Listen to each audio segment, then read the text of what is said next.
What teacher lost everyone's respect in one day? I was taking my Spanish state exam when my phone rang. It was my mom's hospice. Your mother is declining fast. She has maybe 30 minutes left if she's lucky. The hospice was 20 minutes away if I walked, 10 if I ran. Miss Vexler didn't even look up from her clipboard. Phones down during state exams or automatic fail. No, you don't understand. Your mom's been dying for months now, hasn't she? Convenient timing for test day. She snatched my phone and locked it in her desk drawer. 28 minutes left. My best friend Isabella shot up. Just let him go, please! Miss Vexler planted herself in front of the door like a human barricade. Anyone who helps him leave gets reported for academic dishonesty. Through the desk holes, I could see my phone lighting up with texts. Please hurry, not much time left. That's when the principal's voice crackled over the intercom. Please send Archie Smith to the office for emergency family pickup. My heart jumped, but Miss Vexler walked to the intercom and pressed the button. Hospice said they made a mistake. The student is now taking a state exam. She turned back to me, eyes cold. Don't worry, I'm sure she's used to you disappointing her by now. The words hit like a physical blow. Something snapped in my chest and I couldn't breathe properly. I knew I was having a panic attack. 18 minutes left. Suddenly, the foster kid who never speaks stood up. His mom's the only adult who remembered my birthday. Her cake was the first birthday cake I ever had. Please let him say goodbye. Sit down, Anthony. Anthony's face crumbled, but he sank back into his chair. Miss Vexler scanned the room with narrowed eyes, daring anyone else to speak. You know what I think? She turned back to me, a cruel smile playing at her lips. I bet she's not even sick. Her fingers flew across the thermostat keypad. Probably just wants attention like you always do. Beep. Emergency shelter mode activated. The door locks clicked. We were sealed in. 15 minutes left. I could still make it if I ran the whole way. My chest was tight now, like someone was sitting on it. My heart was breaking in two. He's having a panic attack! Someone yelled. Maya, the special needs student, was crying now.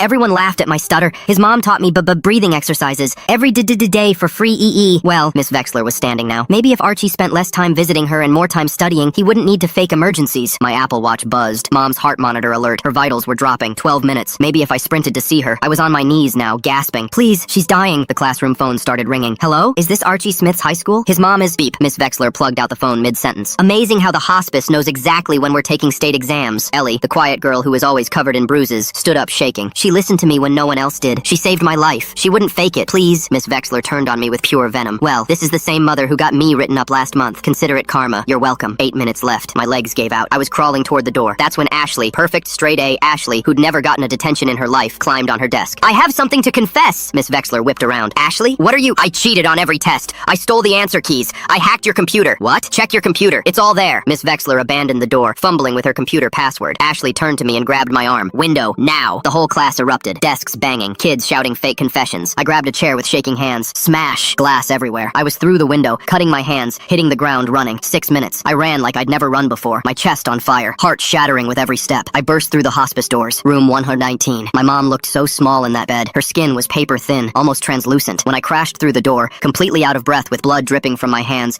her eyes fluttered open. Mom, I love you so much. I'm so sorry She squeezed my hand, gathering every bit of strength she had left. Her lips moved again. I leaned in close. I love. Her mouth formed the shape of U, but no sound came. Her hand went slack in mine. The entire class burst through the door 5 minutes later. They'd all run after me. The foster kid fell to his knees. Isabella was shaking with rage. Even the class clown just stood there, tears streaming down his face. Miss Vexler had stolen my mother's last words. We all knew what had to happen next. Nobody moved for what felt like forever, just standing there in Mom's room while the machines kept beeping even though they weren't connected to her anymore. Isabella's hand found mine and squeezed so hard it hurt, but I didn't pull away because the pain felt better than the numbness spreading through my chest. Anthony dropped to his knees right next to Mom's bed and started sobbing these big, messy tears that made his whole body shake. The hospice nurse came in real quiet and checked Mom's pulse even though we all knew she was gone, then wrote something on her clipboard and said the official time was 3:47 p.m. She looked at me with these sad eyes and pulled out her tablet, scrolling through something before turning it toward me. The call log showed everything. Every single attempt they'd made to reach the school starting at 3:17 p.m., exactly 30 minutes before Mom died, just like they promised. The timestamp burned into my brain like someone branded it there because Miss Vexler had known exactly how much time I had left when she locked that door. My phone started buzzing like crazy in my pocket, and when I pulled it out, there were 12 messages from different people at the school, mostly about how the janitor found the broken window and already called Officer Webb, who was on his way to investigate. My chest got tight again, but this time it wasn't panic. It was something harder and colder that made my hands shake for a different reason. Isabella grabbed my phone and started taking screenshots of everything. The messages, the times, even the missed calls from the hospice that showed up after Miss Vexler took my phone. More kids from class started showing up at the hospice. First just a couple, then more and more until the hallway outside Mom's room was packed with people. Some were crying real quiet, others just stood there looking shocked, and I heard someone say Miss Vexler's name with so much anger it made me flinch. Anthony still hadn't moved from his spot by the bed and kept whispering thank you over and over to Mom like she could still hear him. My phone rang and Amy Gordon's name showed up on the screen, but I couldn't deal with talking to anyone official right now, so I let it go to voicemail. Her message was all careful and professional, saying she heard what happened and wanted to help, but I could hear something else in her voice, maybe guilt or worry about what this meant for the school. Everything felt like it was moving too fast and too slow at the same time, like I was underwater watching things happen above the surface. The principal called next, and his voice through the phone speaker was all measured and careful, asking me to come in tomorrow to give a statement about the incident. The way he said incident instead of what it really was made something hot and angry bubble up in my chest, and I wanted to throw my phone against the wall, but Isabella grabbed it before I could. She knew me too well, knew I'd regret breaking it later when I needed those messages as proof. We stayed at the hospice for another hour while people came and went, some leaving flowers they bought from the gift shop downstairs, others just standing there not knowing what to do. When we finally left and walked through the parking lot, Ashley pulled me aside near the back corner where no one could see us. Her face was all pale and scared when she told me her whole cheating confession was completely made up just to create a distraction so I could get out. She kept wringing her hands and asking if she was going to get expelled, but also saying she'd do it again if she had to. I didn't know what to say because part of me wanted to thank her, and part of me wanted to tell her she shouldn't have risked her whole future for me. Isabella had already started a group chat while we were still in the parking lot and sent a message asking everyone to write down exactly what they remembered while it was still fresh in their minds. Within an hour, my phone had 17 different messages from classmates, all saying the same basic thing about how Miss Vexler locked us in and were ignored the hospice calls. Maya's message was the hardest to read because she typed out exactly how she talked, with all the stuttering, and wrote about how Mom helped her every single day for free when no one else would. The foster home people came to pick up Anthony, but he didn't want to leave, and they had to practically drag him to their car while he kept looking back at the hospice building. That evening, I sat alone in Mom's room at home with all her things the hospice had given me in a plastic bag. Her favorite sweater still smelled like her lavender perfume, and when I held it up to my face, I could almost pretend she was still there. The half-formed word she couldn't finish saying kept playing in my head over and over, that silent "you" her mouth made but couldn't voice. I folded the sweater real careful and put it back in the bag with her reading glasses and the book she'd been halfway through. Around 8 o'clock, the whole group from class showed up at my door without anyone planning it, and we walked through the neighborhood together, not really talking, but just being there. There's something really strange about Miss Vexler's reaction here. She seems way too prepared for this exact situation, like she knew the hospice would call during the exam. The way she immediately dismissed it as convenient timing, and then claimed the hospice made a mistake over the intercom, makes me wonder what's really driving her actions. Neighbors came out of their houses to watch us pass, and some of them knew Mom from all the kids she'd helped over the years. Mrs. Becker from down the street came out with a casserole dish covered in foil, and didn't say anything, just pulled me into this tight hug that made me start crying again, even though I thought I was all cried out. Back inside, my phone was going crazy with notifications, and when I finally looked at it, there were like 50 messages from kids at the school. Isabella had been texting me screenshots all afternoon of people posting about what happened on Instagram and TikTok, and the comments were already getting wild. Some people were calling Miss Vexler a monster and saying she should go to jail, while others were saying we were probably making it up for attention. Isabella was staying up trying to respond to everyone and keep the facts straight, because some kids who weren't even in our class were adding made-up details about things that never happened. My inbox had this email from someone named Yvette Mendoza, who said she was a district investigator and needed to schedule an interview with me for tomorrow afternoon about the incident. The way she wrote it all formal and official made everything feel way more serious, and I forwarded it to Isabella, who was basically handling everything for me at this point. Then another email came in from the exam board saying our Spanish state exam was flagged as compromised because of the classroom evacuation, and everyone who was in that room would have to deal with the investigation. My whole future felt like it was falling apart along with everything else, and I couldn't even think about college applications anymore. The phone rang, and it was Officer Webb from the police station saying I needed to come give a statement about the broken window and property damage. The way he talked made it sound like I was some criminal who vandalized school property instead of someone trying to see their dying mom, and my hands started shaking all over again. Isabella called me right after and said Amy Gordon had contacted her about Ellie's written statement, and that she was legally required to report suspected abuse to CPS. We all knew Ellie had problems at home with those bruises, but seeing it become this official thing made me feel guilty for not noticing sooner when Mom would have noticed right away. Later that night, I had to sit at the kitchen table with all the hospice paperwork and sign a bunch of forms with the official time of death printed in black ink staring back at me. The hospice counselor was really nice and confirmed they had records of both calls they made to the school, which proved we weren't lying, but it didn't make anything better. The next morning, I had to go back to the school, and Miss Vexler's classroom had a substitute teacher sitting at her desk looking super uncomfortable while everyone whispered about what happened. Walking down the halls was awful because I couldn't tell if people were staring at me because they felt bad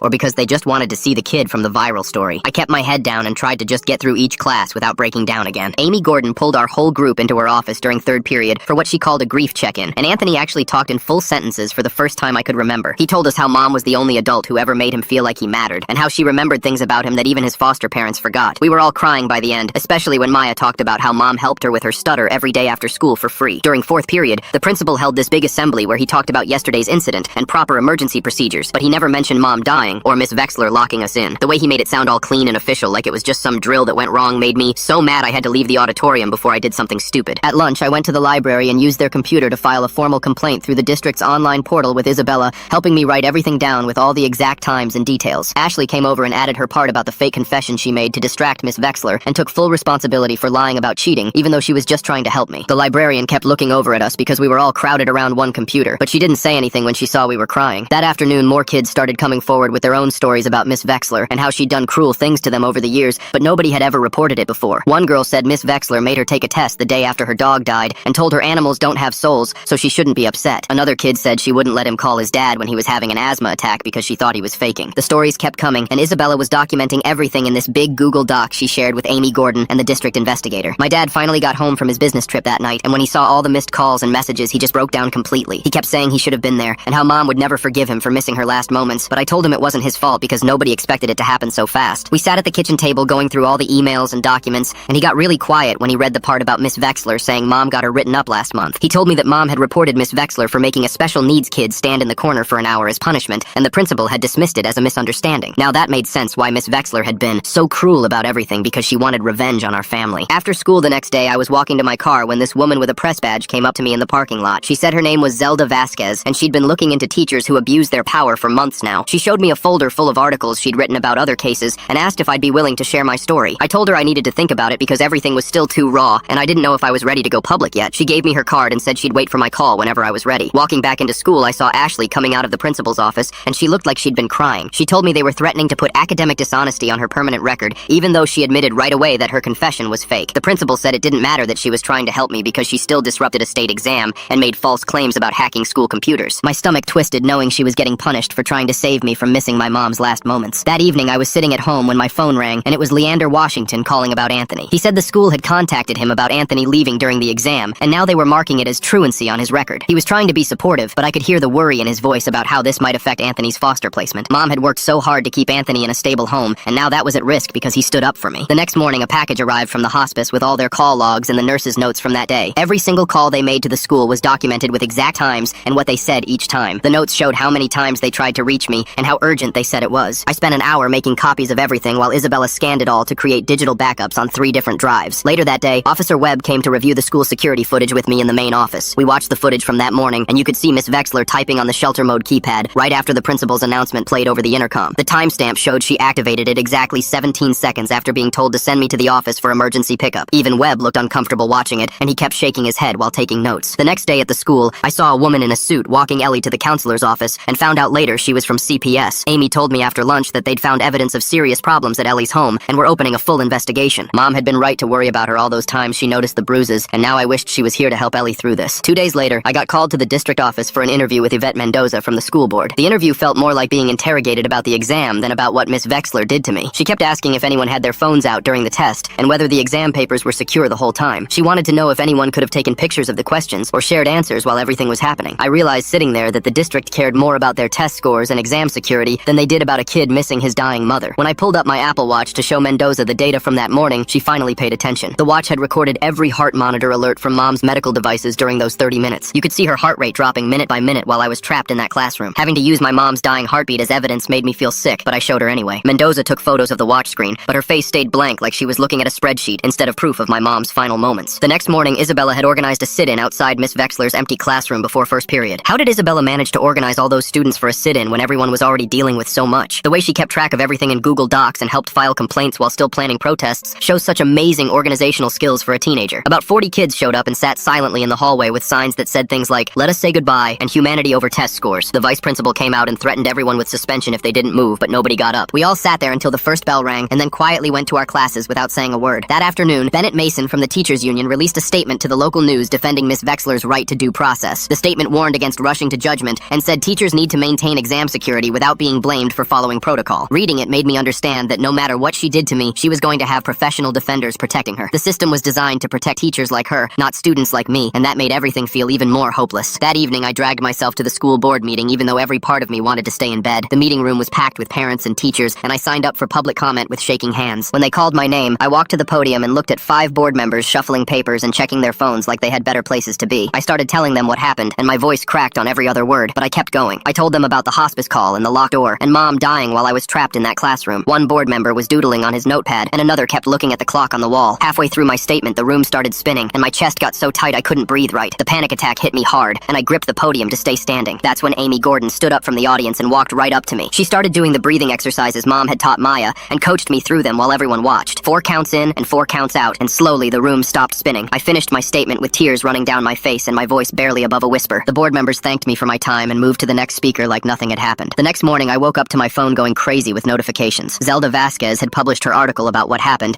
and it was everywhere online and in the local paper. The comment section was a war zone with people calling us spoiled kids who didn't respect teachers, and others sharing their own bad experiences with Miss Vexler. Isabella was screenshotting the worst comments and saving them in a folder she labeled evidence. Some parents were saying we should have have followed the rules, and others were saying no rule was worth what happened to me. The arguing got so bad the paper had to turn off comments. My email dinged with a message from the exam board about scheduling my makeup test. The only slot they had was the same day as Mom's funeral, which was in 3 days. I emailed back explaining the conflict, and they said I could take it next month, but it might affect my college applications since scores would be late. Every single option felt like another punishment for trying to see my dying mom. Isabella's mom found out I was trying to handle all the funeral stuff alone and started a GoFundMe without asking me. She wrote about how Mom had helped so many families over the years, and now it was time to help her son. Within 6 hours, it raised $8,000 with donations from families Mom had tutored for free and kids she'd fed when their parents couldn't afford lunch. I was grateful, but also felt like a charity case and hated that everyone knew I couldn't even afford to bury my own mother. Ashley submitted a formal written statement to the school district explaining she'd lied about hacking Miss Vexler's computer. She included screenshots of her real grades showing she'd never needed to cheat and explained she only said it to create a distraction so I could escape. Her parents were so mad at her for getting involved that they grounded her for a month and took away her car. A letter came from Officer Webb saying I needed to pay $200 for the broken window or do 20 hours of community service. The fact that I was getting punished for breaking a window to see my dying mother made me so angry, I threw the letter across the room. Isabella's mom said she'd help me fight it, but I was too tired to care anymore. That night I was going through Mom's stuff and found an old voicemail on my phone from 2 weeks ago that I'd never deleted. She was reminding me about a dentist appointment, and at the end she said love you in that casual way moms do when they don't know it might be the last time. I played it over and over until I had it memorized, and then saved it in 3 different places on my phone and backed it up to the cloud twice. The principal sent an email to all parents that night trying to cover everything up. He blamed what he called the incident on a technical error with the intercom system and claimed Miss Vexler couldn't hear the announcement properly because of static. The lie was so obvious that even parents who weren't there started asking questions on the school Facebook page. Parents were demanding to know why the door was locked and why multiple phone calls were ignored if it was just an intercom problem. 6 days after Mom died, the district finally announced that Miss Vexler had been placed on paid administrative leave while they investigated. She was still getting her full salary while I was picking out the cheapest casket I could find and trying to figure out how to write a eulogy. When I read the announcement in the hallway, Isabella had to physically grab my arms to stop me from punching the wall. The other kids from class were just as mad, and we all stood there in the hallway not saying anything because there wasn't anything to say that would make it better. 2 days later, my phone buzzed with an email from an address I didn't recognize. The attachment was a PDF file with 3 separate complaints against Miss Vexler from the past 5 years. Each one described stuff that made my stomach turn, like when she locked a kid with diabetes in the classroom during a medical emergency, or when she refused to let a girl call her mom who was having surgery. Every single complaint got the same result, which was either dismissed for insufficient evidence or Miss Vexler getting sent to some training workshop that obviously didn't change anything. I sat there staring at my phone screen feeling sick because Mom had died for nothing and this woman had been doing this for years. The next morning, Amy Gordon knocked on my door holding a folder and looking nervous. She worked for Child Protective Services and said she needed my help with Ellie's case because Mom had told her about concerns she had. Ellie was staying with an emergency foster family now after everything came out about her home situation. Amy wanted me to write down everything Mom had said about Ellie and any times Mom had helped her or noticed the bruises. I spent 3 hours writing down every detail I could remember, like how Mom would pack extra lunches knowing Ellie wasn't eating at home,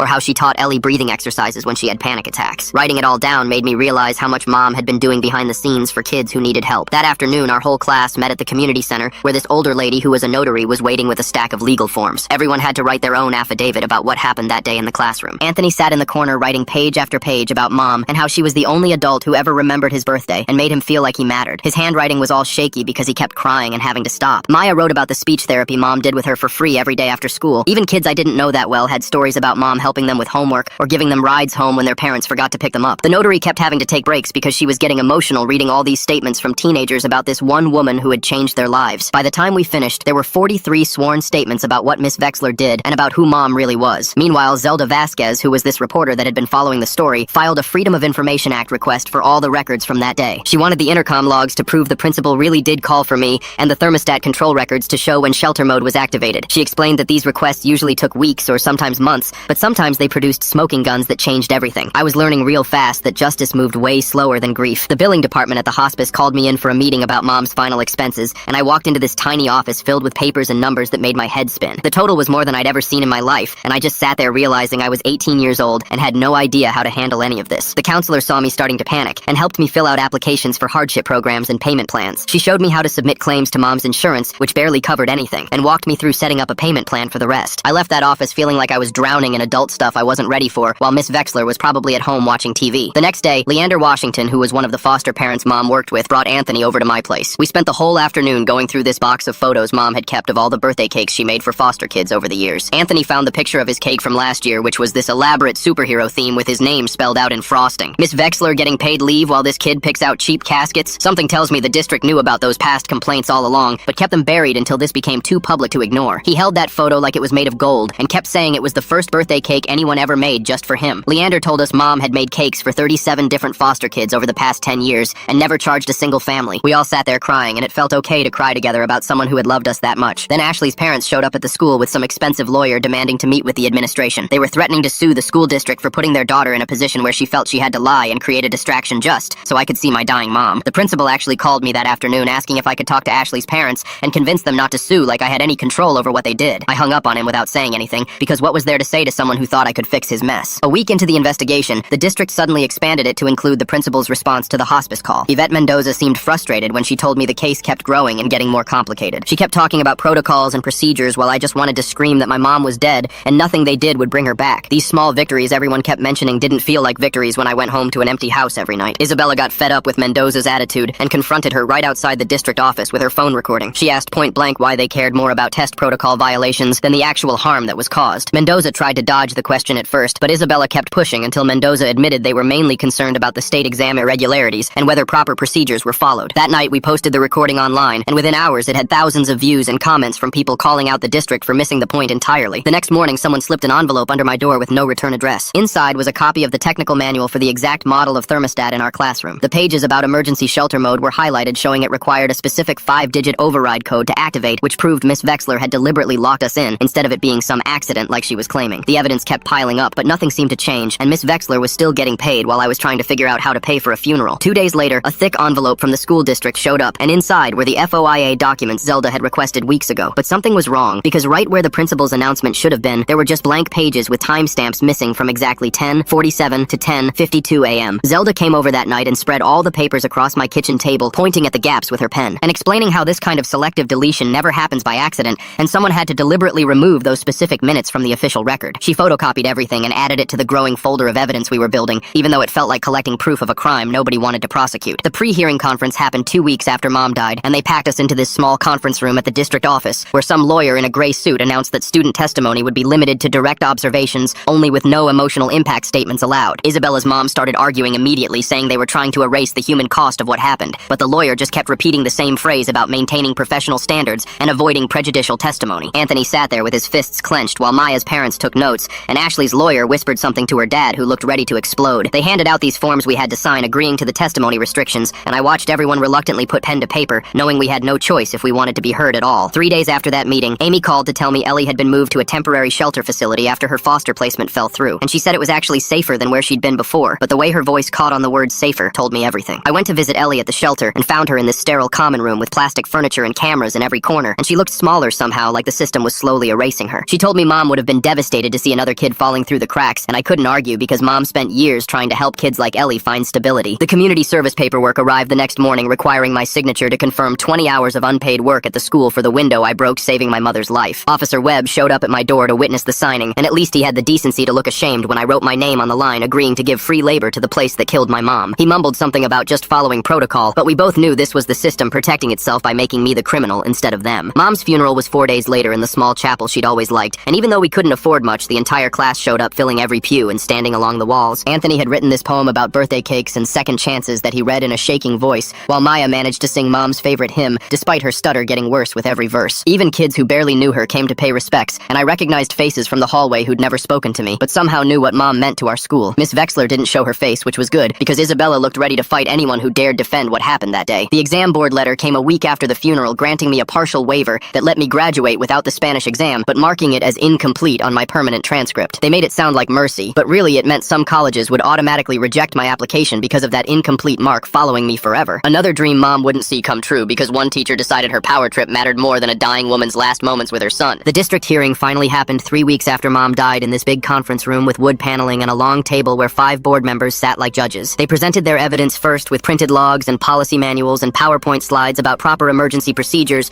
while we sat there with our stories of what actually happened in that room. Mendoza kept talking about precedent and liability concerns while we tried to explain about humanity and basic decency, but you could see the divide in the room between people who saw policies and people who saw pain. The principal testified that he'd followed standard protocol, and the board members nodded, like that mattered more than the fact that he'd lied about my mom's condition to keep me trapped. When they announced their decision a week later, the principal received an official reprimand and 40 hours of crisis management training, but kept his job and his full salary and his pension. The district newsletter called it a resolution and talked about learning opportunities and improved procedures, but everyone knew it was just the system protecting one of their own. Miss Vexler got reassigned to some administrative role at the district district office pending remediation training, which meant she was still getting paid to push papers instead of facing any real consequences. The other students looked at me expecting anger or rage, but I just felt empty because we all knew she'd be back in a classroom within a year, maybe 2. Ashley's parents hired this expensive lawyer who negotiated her down from expulsion to academic probation, even though all she did was try to save my life by creating a distraction. She had to write a 10-page essay about academic integrity, which she showed me later, and the last line said she'd do it all again in a heartbeat, no matter what they threatened her with. 3 weeks later, the school board met in the gym, and I sat in the back row watching them vote on new safety rules. They called it the Henderson Protocol, after some dead superintendent from the 80s, even though Mom was the reason kids would get out alive next time. The board members kept checking their phones and shuffling papers while they talked about override buttons and emergency keys like they invented the idea. My hands were shaking, but I kept them pressed against my legs. 2 days after that, Amy showed up at my house and said we needed to visit Ellie at the group home across town. The place smelled like cleaning stuff and old food when we walked through the metal detector at the front door. Ellie was sitting in this common room with plastic chairs and a TV playing cartoons nobody was watching. She looked smaller somehow, but her bruises were gone, and she actually smiled when she saw us. She told me Mom used to bring her sandwiches after school when her dad forgot to buy food again. She said the group home was actually better because nobody hit her here, and she got 3 meals every day. We both knew we'd promised to stay in touch, but wouldn't really do it because that's just how these things work. The next morning, Zelda's article went live on 3 different news sites, and my phone started going crazy with notifications. People I'd never met were calling me a spoiled brat who traumatized a good teacher just trying to do her job. Someone found my Instagram and posted screenshots of me smiling at a party 2 weeks after Mom died, like grief means you can never smile again. Isabella came over and we spent 4 hours blocking accounts and reporting death threats, while more kept coming in faster than we could delete them. Wow, the Henderson Protocol name choice is really interesting. Why would they name safety rules after someone from the 80s instead of the person whose death actually sparked these changes? She made me turn off my phone and we watched stupid movies until I could breathe normal again. That weekend, our whole class met in the parking lot with cash they'd collected in a shoebox. Anthony had done car washes, and Maya sold her Pokemon cards, and even the kids who usually didn't care threw in 20s from their parents. We counted $800, which was enough to pay for the window I broke, plus paint and supplies for Miss Vexler's old classroom. Nobody talked much while we worked, but everyone showed up with brushes and rollers and drop cloths. We painted the walls this soft blue color and fixed the broken desks and cleaned years of dust off the windows. Someone's mom brought sandwiches, but most of us were too tired to eat. 5 weeks after Mom died, I finally walked into the therapy office Amy had been pushing me toward for weeks. The waiting room had these fake plants and magazines from 3 years ago, and forms asking me to rate my sadness on a scale of 1 to 10. How do you put a number on watching your mom die while some teacher kept you locked in a room? The therapist was this quiet guy who didn't try to fix everything in the first session, which was good because I mostly just sat there staring at his certificates on the wall. The next week, my guidance counselor called me in and spread out all these college papers on her desk. She said the incomplete Spanish exam was going to hurt my GPA and maybe cost me the state scholarship I'd been counting on. We spent an hour looking up grants for kids who lost parents and filling out forms that wanted to know exactly how much money Mom left me, which was basically nothing. She kept saying education was the way forward, just like Mom used to say, and I wanted to tell her to stop, but didn't. 6 weeks later, I was lying in bed at 2 in the morning playing that last moment over and over in my head. Mom's mouth making the shape of U, with no sound coming out but her eyes saying everything she couldn't. I finally understood that the words didn't need sound to be real, because love doesn't need perfect pronunciation to count. I could feel what she meant in the way she squeezed my hand, and the way she looked at me like I was the most important thing in her whole world. The next morning, our class went back to the school early to install this small metal plaque by the classroom window I'd broken. It just said, "Every minute matters," because the school wouldn't let us put Mom's name on it, even though everyone knew what it meant. Anthony screwed it into the brick while Maya held it straight, and Isabella took pictures for kids who couldn't make it. The principal walked by and frowned, but didn't say anything because what could he really do now? I heard later that Miss Vexler had to walk past it every morning at her new job at Jefferson Middle School across the district, and I hoped she thought about Mom every single time. Thanks for letting me question things right alongside you. Hopefully my wondering was actually helpful in some way. Until we meet again, like the video. It helps more than you think.